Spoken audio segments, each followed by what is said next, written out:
Buenos días. Hoy, en este nuevo capítulo de Exégesis Heterodoxa del Génesis, vamos a hablar sobre la vida de Abraham. ¿Con quién? Con Julio. Hola, Julio.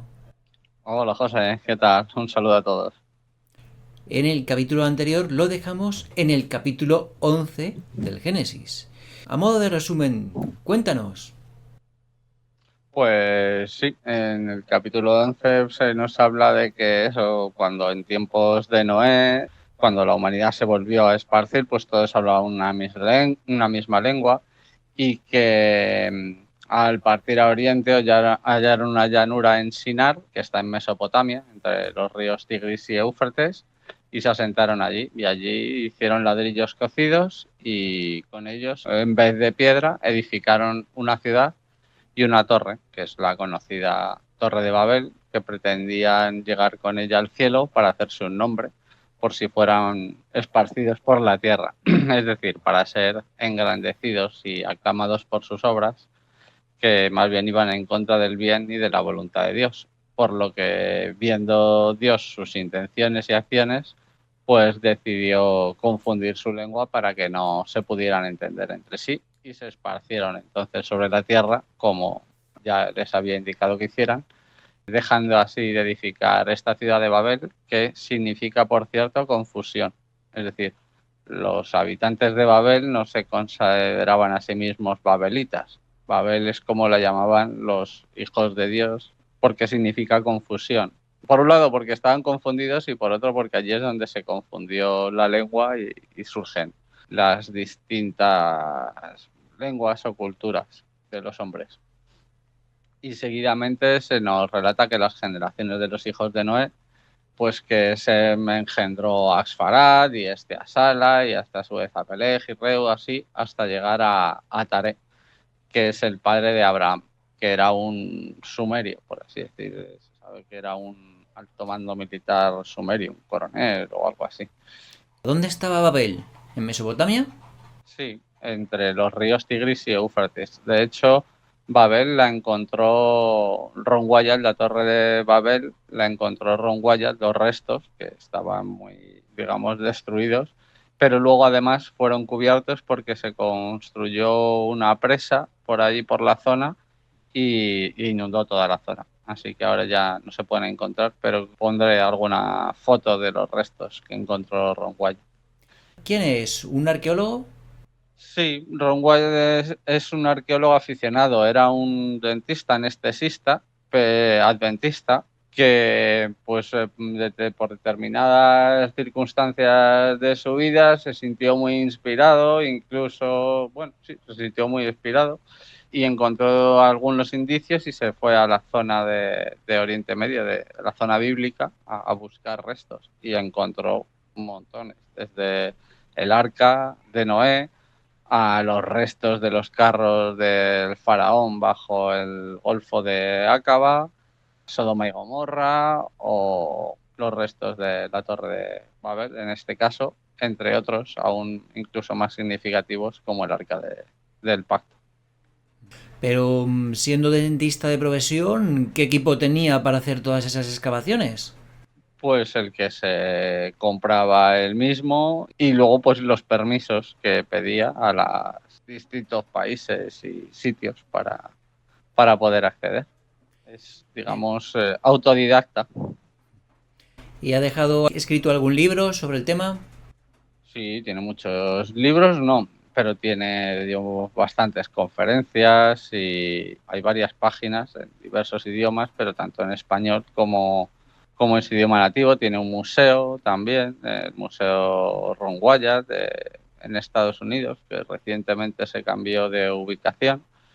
Y sí, hay registro de todo lo que hizo. Y él relató todo lo que descubrió y su experiencia personal, que es tremenda. Muy bien, pues volvamos al padre de Abraham. ¿Cómo se llamaba? Ajá. Taré.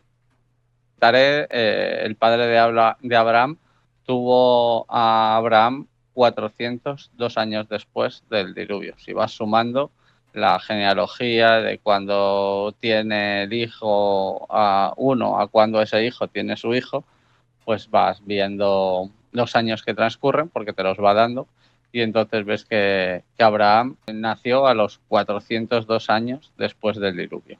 Además, tuvo dos hermanos menores, que fueron Nacor y Harán. Pero Harán murió antes que su padre Taré, en la tierra de Ur de los Caldeos, pero dejó descendencia. Y por su parte, Abraham y Nacor se casaron con Sarai y Milca, respectivamente.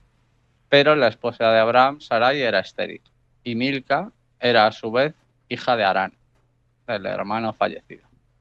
Obviamente en aquellos tiempos había poca gente porque todos venían de Noé y su propia descendencia, con lo cual se tenían que casar, en este caso, entre hermanos o primos.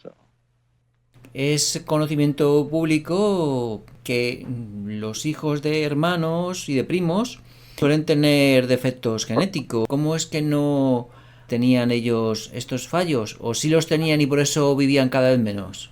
No los tenían. De hecho, si miras la edad de lo que vive esta gente, vive muchísimo.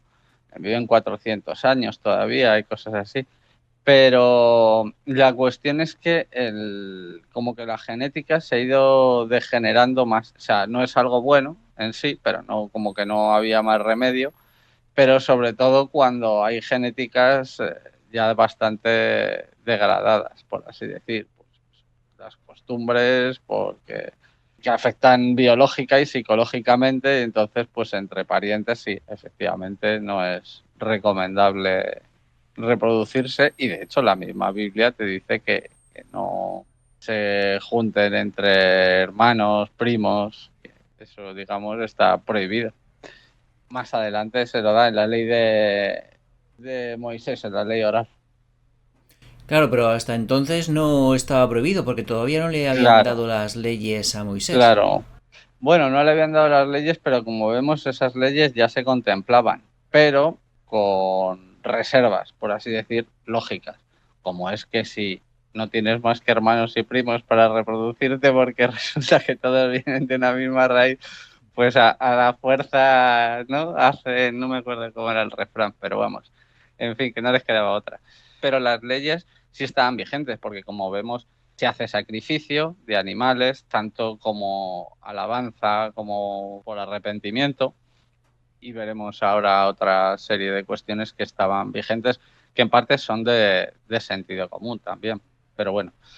Entonces, la ley siempre ha estado, solo que no ha estado escrita en tablas de piedra más que a partir de cierto momento, pero Dios ya le explicó las leyes y todo a Adán y a Eva en el Edén, y sus descendientes las conocían, porque precisamente el hecho de caer es porque se saltaron esas leyes, el hecho de pecar es porque se saltaron esas leyes, que son la palabra, de hecho, y ya se la dieron a conocer a sus descendientes. Por eso eran hijos de Dios, porque conocían las leyes, los preceptos o las doctrinas de Dios y las seguían. Y los que no conocían la ley de Dios eran los hijos de los hombres, me has dicho. Sí, los hijos de los hombres, sí, se llamaban así. Y no es que no las conocieran, las conocían porque, a ver, originalmente al menos las conocían, porque lo que hicieron fue simplemente desatenderlas, igual que Caín. Caín también las conocía perfectamente, pero se opuso a ellas y se rebeló contra ellas. Pues los otros las conocían en mayor o menor medida y las repudiaban o se apartaban de ellas, las desoían. Entonces, pues no eran el pueblo de Dios porque desoían a su padre, a su creador, y Muy bien, hacían pues lo opuesto sigamos. además. Claro.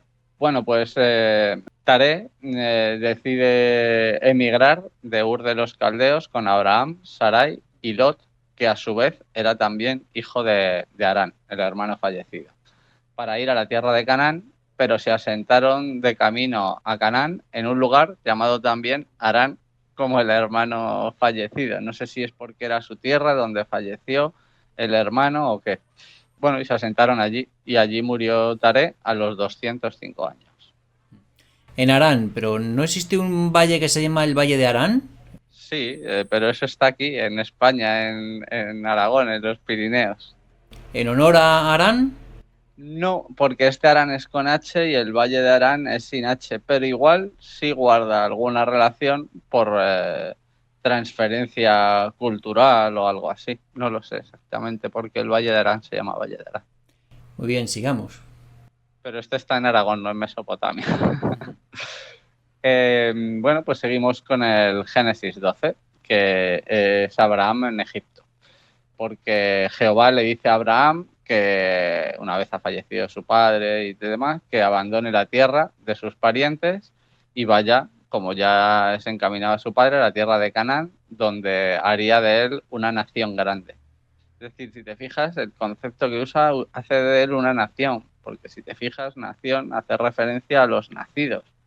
Es decir, que una nación se refiere tanto al país como al nacer, a los nacidos, a los habitantes. Los habitantes son nacidos y por eso es una nación, porque es el conjunto de los habitantes.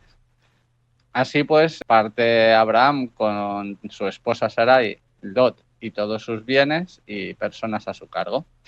Y pasó por Siquem y allí se le apareció Jehová y le prometió esa tierra para su descendencia.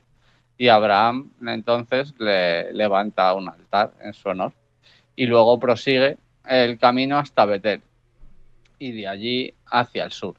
Y como había hambre en la tierra, pues peregrina hasta Egipto, donde hace que su bella esposa Sarai se pase por ser su hermana para evitarse problemas que pudieran llegar incluso a matarle por su causa. Y resulta que además Sarai era también su media hermana, porque como estábamos comentando, no había mucha gente, entonces pues se casaban así entre primos, prima segunda, una cosa así, ¿sabes? Entonces Sarai era muy guapa y para evitar que le matasen para quedarse con su esposa, dijo que era su Claro, hermana. sí, le dice que se haga pasar por su hermana porque así no le matarán por su causa, ¿no? Y podrá capear un poco el asunto, ¿no? Y dice y así fue, ¿no? Dice que los egipcios, viendo la belleza de Sarai, pues eso, como que la codiciaron y el faraón la llevó a su casa, creyendo que era la hermana de Abraham. Y por eso dice que su causa fue herida con duras plagas por Jehová, prueba de que la ley seguía vigente, ¿no? Codiciar la mujer del otro y demás. Entonces el faraón llama a Abraham y le recrimina por haberle engañado. Le dice que ha hecho, que por qué le trae esa maldición, porque él le había recibido bien, claro, también por expectativas de quedarse con su hermana, ¿no? Y entonces también por temor a Dios no le reprime, sino que solo, digamos, se lo recrimina y le devuelve a su esposa y a sus bienes y lo despide. No, no quiero saber más de ti. Y Abraham toma a su esposa, ¿Pero qué hacía Abraham en Egipto? pues porque había hambre, había escasez de sequía y escasez de alimentos. Abraham iba con sus sirvientes y con rebaños, que ahora veremos que era un hombre rico. Entonces, pues al estar las tierras mal, se fue a donde no estaban tan mal, ¿no? A refugiarse hasta que las cosas mejoraran y bajó a Egipto, por eso. Bueno, pues entonces eso, Abraham toma a su esposa y a Lot y sus sirvientes y pertenencias y prosigue su camino. Y entonces, pues aquí acaba Génesis 12, pasaríamos al 13. Ok. Muy bien, ¿y el capítulo número 13 del Génesis qué cuenta? Pues el capítulo 13 principalmente cuenta la separación entre Abraham y Lot, ¿no? Y nos dice que Abraham era muy rico en ganado, en plata y en oro, y que parte de Egipto hacia Betel, al lugar alto que hizo en Betel. Donde hizo el primer altar, pasó por Betel y hizo un segundo altar. Y como aquella tierra no era suficiente, ¿no? Vieron que toda la tierra en la que estaban no era suficiente para el ganado que tenían él y Lot, porque surgieron contiendas entre los pastores de ambos, pues para evitar estas contiendas, ambos deciden separarse e ir cada uno para un lugar y deciden que Lot va a ir a la llanura del Jordán hacia Sodoma y Abraham a la tierra de Canaán, como le había indicado Dios. Entonces, una vez que Lot se separa de Abraham, Jehová promete a Abraham darle toda esa tierra a él y su descendencia, y que esta sería numerosísima. Así que Abraham se traslada a Hebrón y allí hace un altar otra vez para conmemorar el pacto y dar gloria a Dios. Hebrón suena a hebreo. ¿Tiene alguna relación? Sí, es el valle que hay ahí, el valle de Hebrón, que de hecho, bueno, igual los hebreos también reciben su nombre por él, porque digamos como que es allí que se establece el pacto de que le va a dar esa tierra a Abraham, es decir, ya se lo lleva, ese como que se consolida, por así decir. Aunque también hay que decir que Hebrón se parece a Abraham. Sí, es que todo tiene ahí una sonoridad así semejante, pues viene de una raíz, debe de venir de una raíz similar. Muy bien, sigamos. Bueno, pues aquí más o menos eso sería el 13 y pasaríamos al 14, donde se nos relata cómo hubo una guerra entre un grupo de reyes de esa región, liderados por uno de ellos, Laomer, y es como una coalición de varios reyes unos contra otros, ¿no? Dice que en un grupo de los reyes están los reyes de Sodoma y Gomorra, que se rebelaron contra este primero, Kedorlaomer, y que hubo una batalla en el valle de Sidim y que Dorlaomer los venció. Que Dorlaomer era como, digamos, el que mandaba en la zona y unos cuantos se le rebelan y entonces los vence y toma toda la riqueza de Sodoma y Gomorra, y también tomaron a Lot y a su familia y a sus bienes. Y entonces dice que al enterarse Abraham tomó a sus criados y fue a perseguirlos y los atacó de noche, hiriéndolos y venciéndolos, y liberando así a Lot y a su familia y sus bienes. Lo cual, de nuevo, pone de manifiesto que la ley dada después a Moisés está ya vigente, porque dice que tienes que rescatar a tu hermano, a tu prójimo, cuando está en esclavitud o es secuestrado, lo que sea. Entonces, pues aún no lo había dicho, pero obviamente ya conocía, ¿no? Y es un poco de sentido común. Si secuestran a tu hermano y tú puedes hacer algo por liberarlo, pues se supone que deberías de hacerlo. Y entonces lo hace. Y tras su victoria, dice que es recibido por el rey de Sodoma, así como también por un personaje muy relevante, aunque aparezca brevemente, como es Melquisedec, que es el rey de Salem, de donde viene la palabra Jerusalén, que en realidad es, como vimos en Apocalipsis, el sacerdote, la orden de sacerdotes directos de Dios. Es decir, que este Melquisedec no es un humano cualquiera, sino que es directamente Jesús, que es el sacerdote de la orden de Melquisedec, que ya aparece ahí de algún modo para bendecir a Abraham, en este caso por haber hecho lo que es correcto y por su nobleza. Uh-huh. ¿Y esa interpretación que se da del personaje Melquisedec es canónica? ¿La admiten los católicos, los protestantes, los judíos? ¿Quién dice que Melquisedec era el mismo Jesús en persona? Pues se deduce de los propios textos, de la exégesis de los textos, porque si la orden de Melquisedec es la orden de sacerdotes del cielo, del templo en el cielo, y hay un sacerdote de la orden celestial en el mundo, la persona que principalmente intercede de tal manera es Jesús, que es quien intercede. Entonces, cuando aparece Miguel, como hablamos, Miguel, el arcángel Miguel, también es Jesús, no hay otro arcángel. El único arcángel es Miguel, que significa quien es como Dios. El único que es como Dios es su Hijo, Jesús. Entonces, por ejemplo, quien lucha, el ángel del Señor, otro término para llamar a Jesús en varios pasajes, es el ángel del Señor contra quien lucha David en su sueño por la noche, es el ángel del Señor, es Jesús. Es decir, realmente es que toda la Biblia es cristocéntrica. Jesús es el centro de todo. Jesús es el Cordero, Jesús es el Salvador, Jesús es el Rey de Reyes, el Señor de Señores, el Sumo Sacerdote. Todo está centrado en Jesús. Entonces, en este caso, también Jesús ya era. De hecho, también Jesús lo dice, antes de que Abraham fuera, yo soy, yo fui. Incluso antes de que la creación fuera hecha, yo estaba ahí también. Muy bien, ¿y se sabe algo más de Melquisedec? ¿Qué se cuenta de él? ¿Alguna aventura? Nada, no se cuenta más adelante si aparece, pero en esta ocasión se cuenta solo que aparece para, bueno, más adelante lo veremos, pero en esta ocasión solamente aparece para bendecir a Abraham.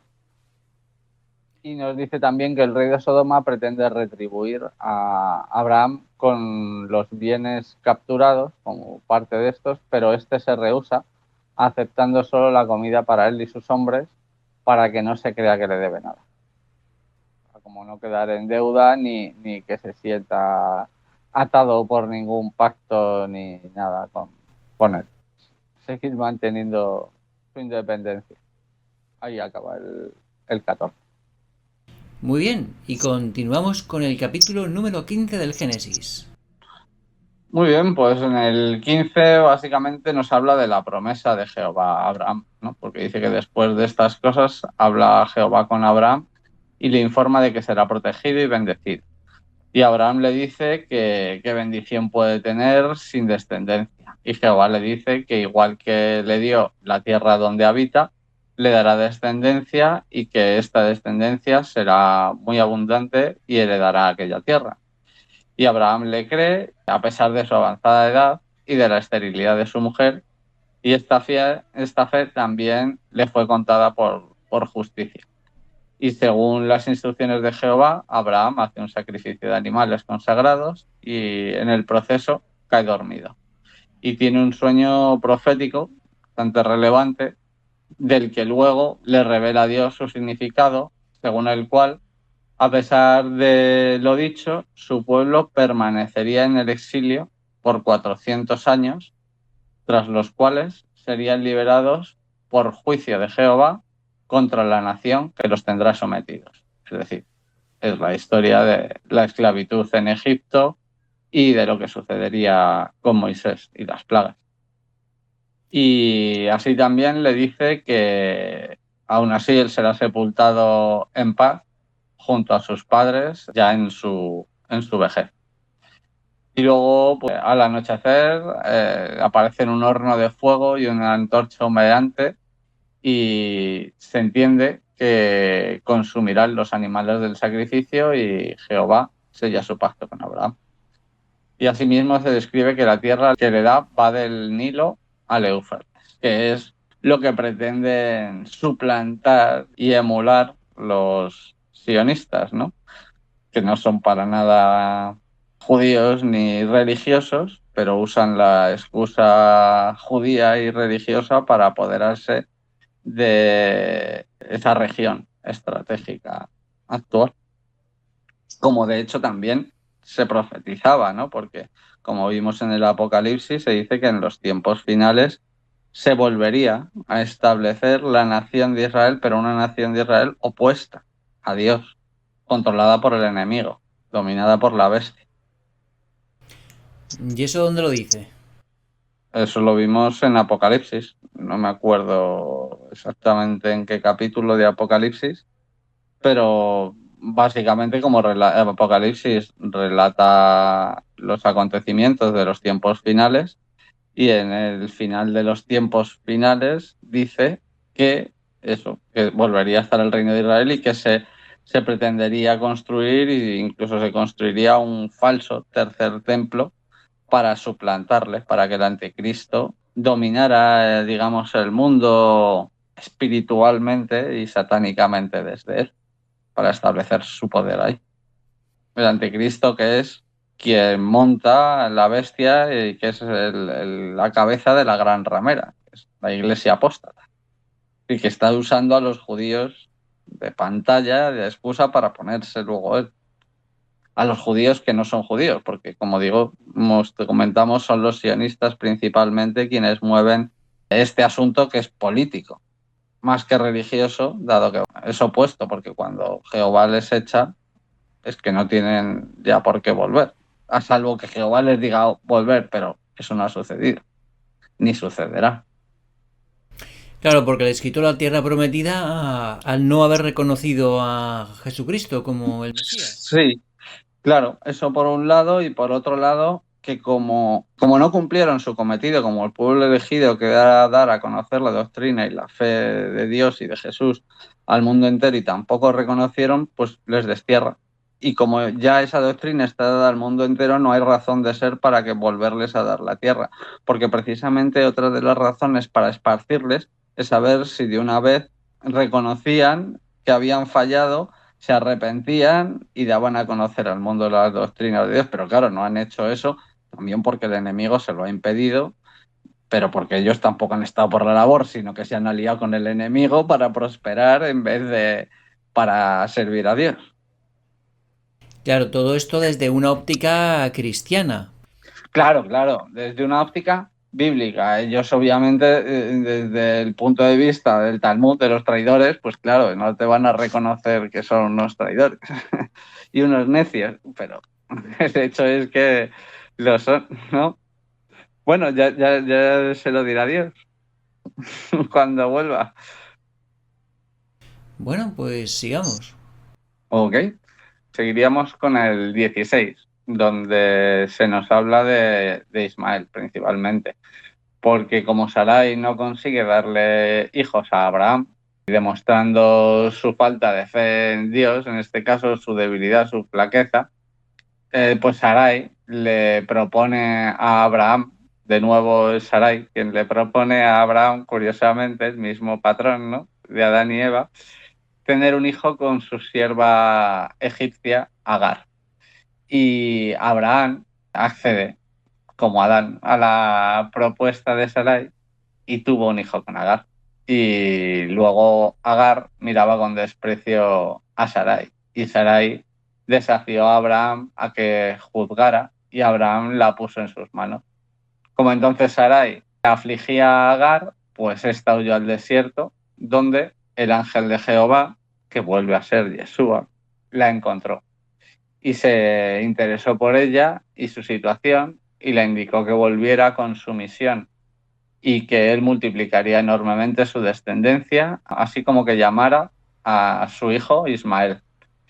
Y que este sería un hombre fiero que estaría contra sus hermanos y contra él, habitando delante de ellos. Ya sabes que luego precisamente los árabes son los descendientes de este Ismael, son los ismaelitas, que luego serían los principales constituyentes del Islam. Sí. Entonces, pues ciertamente esto se vuelve a cumplir, esta profecía que le da a Agar sobre su hijo Ismael se cumple claramente. Profecía que luego encaja con otras, que da sobre los descendientes de Ismael y el Islam, algunas más veladamente.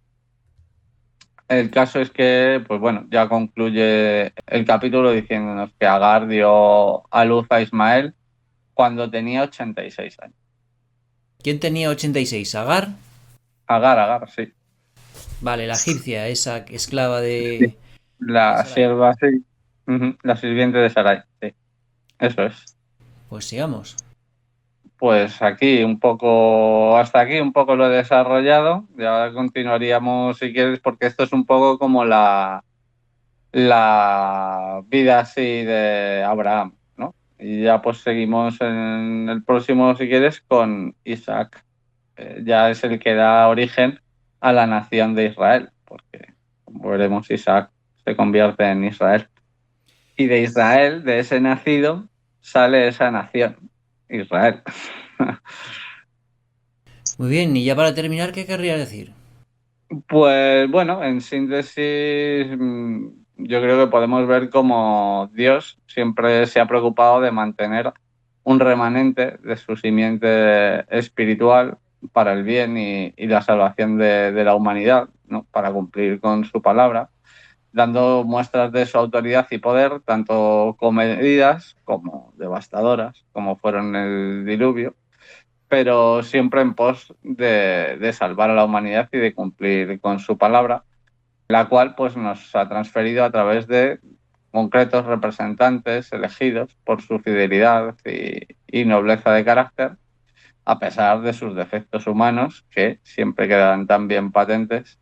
Pero bueno, vemos un Dios que, aunque pueda resultar distante, siempre ha estado presente a lo largo de toda la historia de la humanidad y cuya palabra es absolutamente confiable a pesar de los pesares, que a menudo no son pocos, porque por causa de Dios, que siempre ha pretendido evitárnoslos, pero el ser humano siempre, digamos, se ha resistido en su gran mayoría.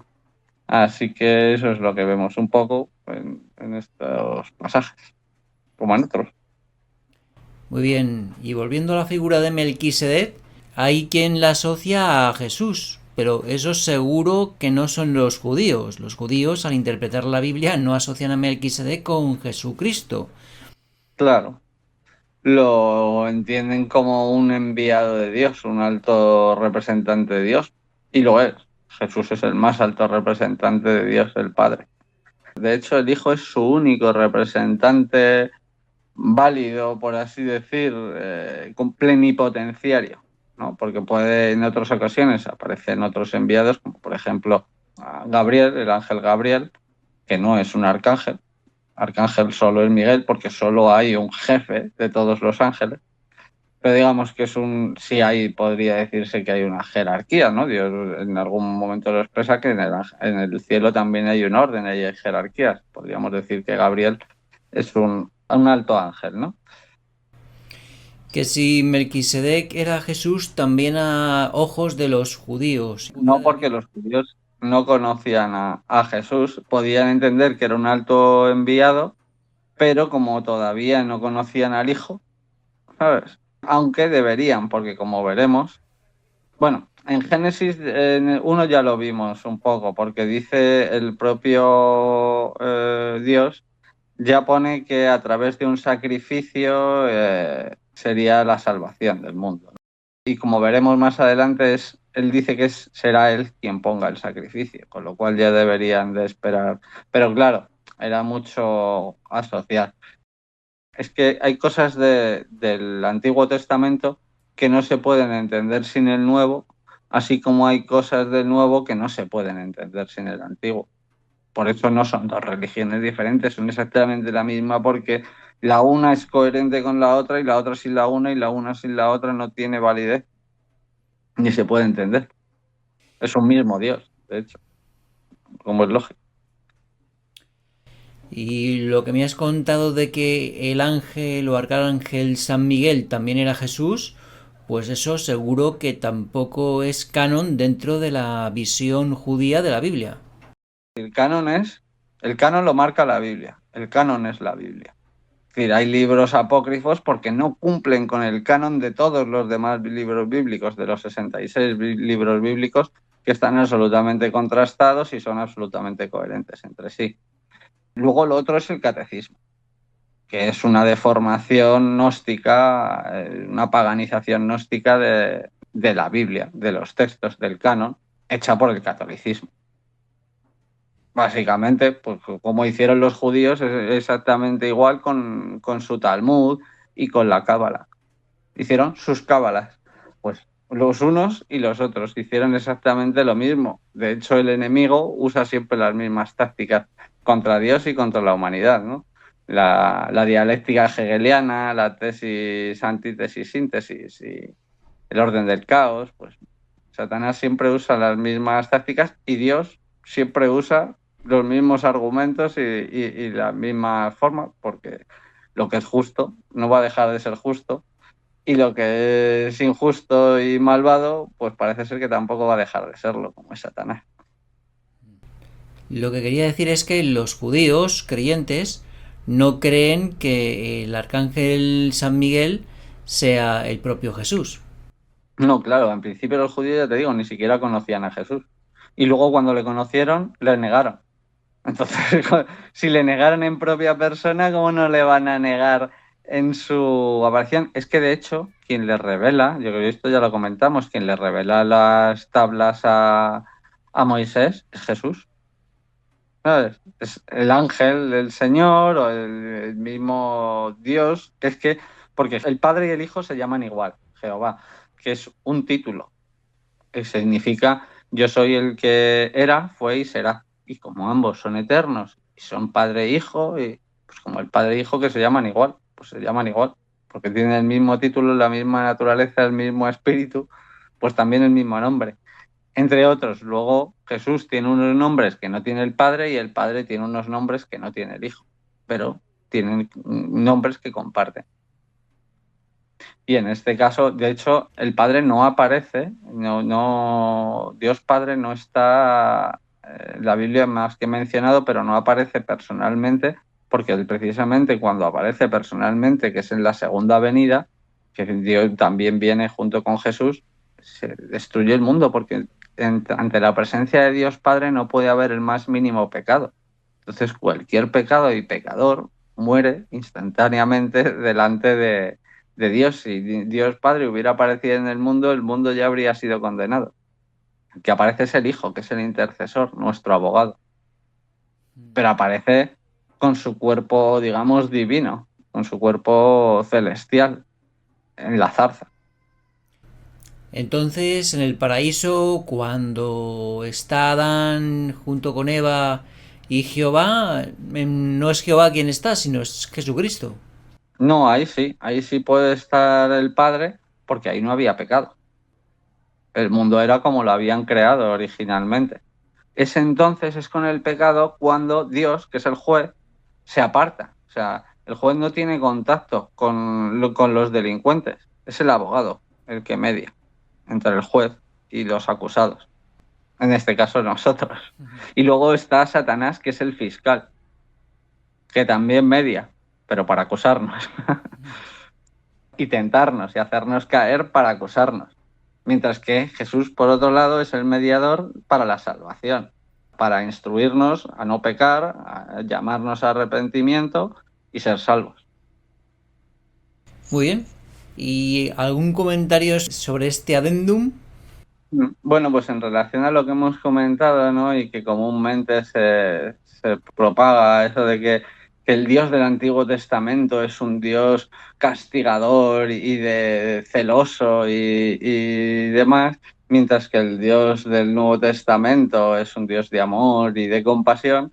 Esto que te comento pone de manifiesto que eso es diametralmente falso, ¿no? Porque por un lado Dios también muestra compasión en el Antiguo Testamento, como hemos visto en algunos casos y veremos, a pesar de que sí muestre más su crudeza, pero es que resulta que ese Dios, como veremos, es el mismo Cristo, es el mismo Jesús. Bueno, es el mismo Jesús, solo que aún no era el Cristo porque no había sido crucificado, pero Jesús siempre se sujeta, como dice luego en el Nuevo Testamento y hemos visto, completamente a las palabras de su Padre. Solo que cuando toca ser duro, toca ser duro. Y cuando toca ser compasivo, pues toca ser compasivo. Dios prefiere ser compasivo, pero llega un punto en el que no puede evitar ser duro porque si no va a ser peor para todos. Muy Y bien. bueno, y luego en realidad su dureza en la mayoría de las veces tampoco consiste en hacer nada en nuestra contra, ¿no? Porque Dios veremos que sí mata a algunas personas, pero lleva miles de años sin matar a nadie. En realidad la dureza de Dios es que te deja en manos de su enemigo cuando tú no le reconoces y vas en pos de su enemigo. Entonces, dice, pues tú mismo, tu libertad, ¿no? Hombre, pero hay algunos capítulos de la Biblia que veremos en el futuro en el que Dios o Jesús les ordena a los judíos que exterminen a determinados pueblos. Claro, claro, sí, pero esto es como para dar ejemplo, es decir, es como, lo ves, eso pasa en contadas ocasiones, es un contado ejemplo y es porque están en una fase del proceso de instrucción, que es lo que la Torá ya significa eso, instrucción, como el proceso de instrucción judicial o como las instrucciones que se da a alguien para hacer algo correctamente. Entonces, en esa fase del proceso de instrucción sí tenía cabida el actuar de esa manera porque Cristo aún no había sido sacrificado, no había dado el ejemplo perfecto y demás, y tenía que constituirse un pueblo, las situaciones pues como lo de que comentábamos antes, de casarse con primas o hermanos y eso, ¿no? Pues es que cuando no quedaba otro remedio, pues no quedaba otro remedio. Entonces da ese ejemplo, pero en cualquier caso, obviamente él tiene la autoridad sobre la vida y la muerte, es Dios, ¿no? Y es precisamente, no lo cumplieron, los judíos lo incumplieron, como veremos, y eso tiene consecuencias negativas para el resto de la humanidad. El resto de la humanidad hemos sufrido que los judíos no cumplieran con esa orden de exterminio de determinado pueblo, que era especialmente malvado y que hacía cosas que ahora sabemos que se siguen haciendo por parte de las élites. Entonces, igual si los hubiera exterminado por completo, esa línea de acción y de control de la humanidad que sigue hasta la actualidad no estaría. Bueno, imagino que hablaremos de esto en los siguientes capítulos, claro. Claro, a medida que entremos en la historia de Abraham, Lot, Isaac y demás, sí. Fenomenal. Pues muchas gracias, Julio, y hasta el próximo vídeo. De nada, un placer y un saludo a nuestra audiencia. Un abrazo. Adiós, amigos. Chao.